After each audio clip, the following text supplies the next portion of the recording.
নমস্কার বন্ধুরা, সবাইকে স্বাগত আমার নতুন একটি ভিডিওতে। এই ভিডিওতে আমি তোমাদের ক্লাস 12-এর যে বেঙ্গলি তোমাদের যে কোয়েশ্চেন ব্যাংক দেওয়া হয়েছে, তো বেঙ্গলি কোয়েশ্চেন ব্যাংকের যে একের মানগুলি রয়েছে, আমি আগের ভিডিওতে এমসিকিউগুলি দিয়েছি। তো এখানে একের মানগুলির সলিউশন আমি তোমাদের সামনে নিয়ে এসেছি। তোমরা অবশ্যই ভিডিওটাকে ভালোভাবে দেখবে এবং সুন্দরভাবে দেখবে, খুবই ইম্পর্টেন্ট এটা তোমাদের জন্য। ঠিক আছে, দেখো। তো সবুজের অভিযান কবিতায় সবুজ কিসের প্রতীক? সবুজ তারুণ্যের তথা যৌবনের প্রতীক। ঠিক আছে। দুলছে মৃদু হয় কি দুলছে? মৃদু হাওয়ায় কুসংস্কার ছন্ন প্রবীণ পাকাদের ঘরের দাওয়ায় কাছাকানা দুলছে। সবুজের অভিযান কবিতায় কাদের আত্মলা বলা হয়েছে? প্রবীণদের। ঠিক আছে। পরম পাকা প্রবীণেরা ঝিময় কোথায়? কাছায় বসে তারা। ঠিক আছে, চিত্রপটে আঁকা কাছায় বসে। কোনো ভেদাভেদ নেই। কিসের ভেদাভেদ নেই? কাজী নজরুল ইসলামের চোখে পুরুষ রমণীর কোনো ভেদাভেদ নেই। নারীকে কি বলে হেয়গান করা হয়? নরককুণ্ড বলে।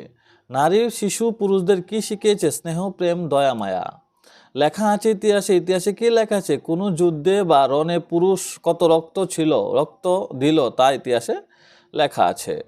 আজ শুধু অঙ্কুরিত কাল কি? কাল হলো ক্ষুদ্র ক্ষুদ্র পাতা উদ্যম হাওয়ায় তালে তাল রেখে নেড়ে যাবে মাথা। Next 10 number. দেখেছি আলোর আনাগোনা। কে আলোর আনাগোনা দেখেছে? বট বৃক্ষের নব অঙ্কুরিত বীজ। যদিও নগণ্য আমি, কে নিজেকে নগণ্য ভাবছে? অঙ্কুরিত বীজ প্রতিবেশী গাছেদের মুখে কি ফোটাবে? বিস্মিত ফুল। যুদ্ধ বাদে আর উড়ে মৃত্যুর হাওয়ায়। জলাভূমি মাঠ করো বক্তাকে দীনেশ দাস। পৃথিবীটা ঘুরে চলে কোথায়? ফাটা রেকর্ডের মতো। আজকে আকাশ জুড়ে কিসের মহামারী? মহাসমূহের মহামারী। একথা চরমতর নয়। কোন কথাটি চরমতর নয়? এই যুদ্ধে আমরা হারি কিংবা জিতি, এই কথাটি চরমতর নয়। নেক্সট। নববর্ষের পূর্ণ বছরে কে আসে? কালবৈশাখী। তাহারা সারি সারি নিস্পন্দ বনস্পতিরা। দিবসের ভাগে টানিয়া খুলিছে। দিবসের ভাগে কি টেনে খোলা হয়েছে? সন্ধ্যার বেণীবন্ধন বা পঞ্জীভূত মেঘ সঞ্চার। মধ্যদিনে রক্তনয়ন অন্ধ করেছে কালবৈশাখী। মরুদ পাথরের আজ কিসের গ্লান? বারুদের গ্লান।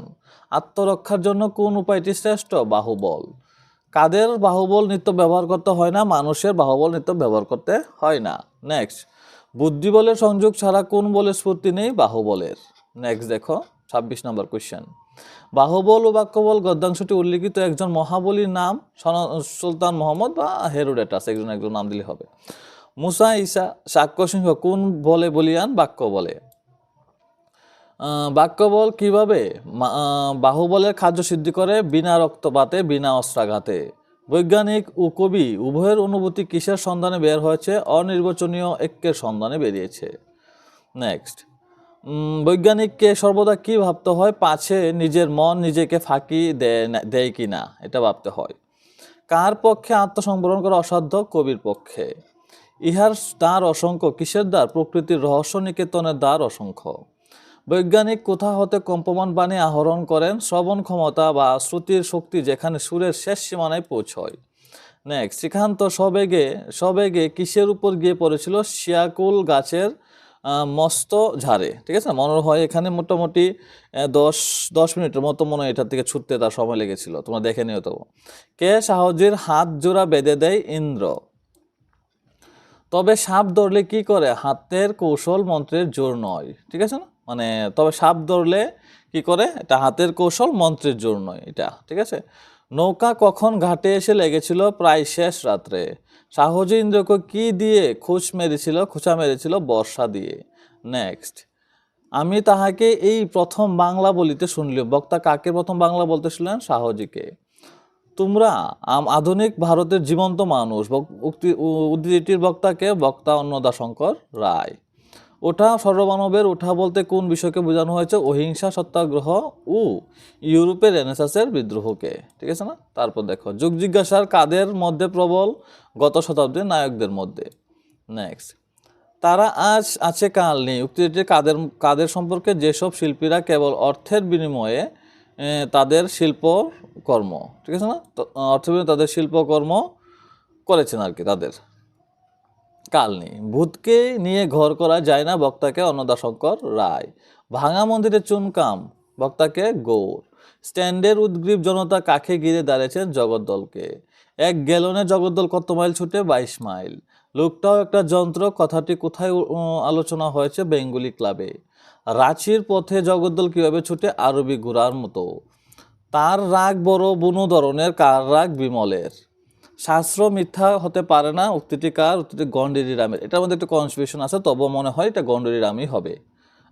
70% চান্স এটা গণ্ডেরি রামই, ঠিক আছে, কারণ তারই জানা ছিল এগুলি আর কি শাস্ত্রবিদ্যা। সিঁদুর চর্চিত রাবার স্ট্যাম্পের সাহায্যে শ্যামবাবু কতবার দুর্গা নাম লিখেছেন? 108 বার। হিঙের তীব্র গন্ধ কোথায় লেগে আছে? পুরনো বাড়িতে থাকা অন্তরালবর্তী সিন্ধি পরিবারের রান্নাঘর থেকে। তিনকড়ি বাবুর জন্য প্রতি মিটিংয়ে কত টাকা ফি ধার্য হয়? 32 টাকা।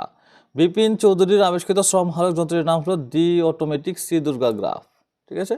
56 নম্বর, সিদ্ধেশ্বরী দেবীর বহু শতাব্দী যাবৎ কোথায় প্রতিষ্ঠিত? হুগলি জেলার গোবিন্দপুরে।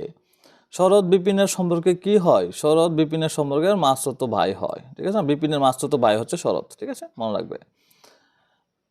বাংলা ভাষায় প্রথম মৌলিক গ্রন্থ কোনটি? রাজা প্রতাপাদিত্য চরিত, যার লিখেছেন রামরাম বসু। ইতিহাসমালা গ্রন্থটি কার লেখা? William carry. আরণ্যক ও পথের পাঁচালী উপন্যাসের রচয়িতাকে? বিভূতিভূষণ বন্দ্যোপাধ্যায়। অগ্নিবীণা কাব্যগ্রন্থের রচয়িতাকে? কাজী নজরুল ইসলাম। ধাত্রীদেবতা ও গণদেবতা উপন্যাসের রচয়িতাকে? তারাশঙ্কর বন্দ্যোপাধ্যায়। বাংলা সাহিত্যের প্রথম সার্থক উপন্যাসের রচয়িতা হলেন বঙ্কিমচন্দ্র চট্টোপাধ্যায়। দুর্গেশ নন্দিনী হচ্ছে এটার নাম, উপন্যাস। রবীন্দ্রনাথ ঠাকুর রচিত শেষের কবিতা কি জাতীয় কবি উপন্যাস? একটি হচ্ছে কাব্যধর্মী বা রোমান্টিক। নবান্নটি কার লেখা? বিজন ভট্টাচার্য। ভ্রান্তিবিলাস গ্রন্থটি কে রচনা করেছিলেন? ঈশ্বরচন্দ্র বিদ্যাসাগর। নেক্সট, মেঘনাদবধ কাব্যটি রচয়িতাকে? মধুসূদন দত্ত। কৃষ্ণকুমারী এই নাটকটি রচয়িতা হলেন মাইকেল মধুসূদন দত্ত, একই কথা আর কি। কাকে ভোরের পাখি আখ্যা দেওয়া হয়েছে? বিহারীলাল চক্রবর্তীকে রবীন্দ্রনাথ দিয়েছিলেন, ঠিক আছে। ধূসর পাণ্ডুলিপি কার লেখা? জীবনানন্দ দাশ। দিবারাত্রি কাব্য উপন্যাসটি রচয়িতা হলেন মানিক বন্দ্যোপাধ্যায়। ডাকঘর নাটকটি রচয়িতা হলেন রবীন্দ্রনাথ ঠাকুর। আর পথের দাবী উপন্যাসটি রচয়িতা হলেন শরৎচন্দ্র চট্টোপাধ্যায়। তো এখানেই তোমাদের বাংলা একের মান শেষ হলো। তোমরা একের মান, এমসিকিউর আনসার সব দিয়েছি। তোমরা অবশ্যই চ্যানেলটাকে সাবস্ক্রাইব করে দেবে, ভিডিওটাকে অবশ্যই লাইক দিয়ে দেবে।